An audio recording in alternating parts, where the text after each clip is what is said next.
Hi all. Pregnant ladies తరచుగా చెప్పే ఒక కంప్లైంట్ ఇచ్చింగ్ ఇన్ ప్రెగ్నెన్సీ అనేది నార్మలా అబ్నార్మలా? Let's know today in this video. ప్రెగ్నెన్సీలో ఇచ్చింగ్ అనేది మెయిన్గా లాస్ట్ ట్రైమిస్టర్లో ఎక్కువగా చెప్తూ ఉంటారు ప్రెగ్నెంట్ లేడీస్. దీనికి రీజన్స్ ప్రెగ్నెన్సీ హార్మోన్స్ వల్ల ఇచ్చింగ్ రావచ్చు, అండ్ ప్రెగ్నెన్సీలో స్కిన్ అంతా స్ట్రెచ్ అవ్వడం వల్ల అండ్ డ్రై అయిపోవడం వల్ల ఈ ఇచ్చింగ్ అనేది చూస్తూ ఉంటాము.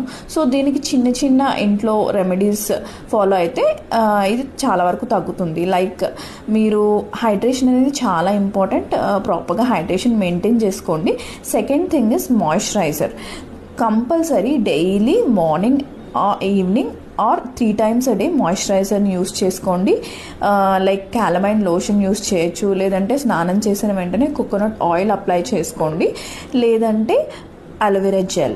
ఇవన్నీ ట్రై చేయండి. ఇన్ కేస్ వీటితో కూడా తగ్గట్లేదు అంటే proper moisturiser which is very gentle and fragrance free ఉన్నది యూస్ చేయండి.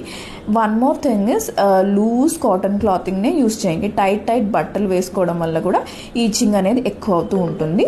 హాట్ వాటర్ బాత్స్ అవాయిడ్ చేయండి. ఎక్కువగా లుక్వామ్ వాటర్, కోల్డ్ వాటర్ బాత్స్ని ప్రిఫర్ చేయండి. ఇవన్నీ చేసిన తర్వాత కూడా మీకు ఇచ్చింగ్ తగ్గట్లేదు అంటే మాత్రం ప్రెగ్నెన్సీలో కొన్ని లివర్ కండిషన్స్ వల్ల కూడా మనం ఇచ్చింగ్ చూస్తూ ఉంటాము. సో కంపల్సరీ మీ గైనకాలజిస్ట్ని కన్సల్ట్ అవ్వాలి. లివర్ ఫంక్షన్ టెస్ట్ చేసి చూడాలి.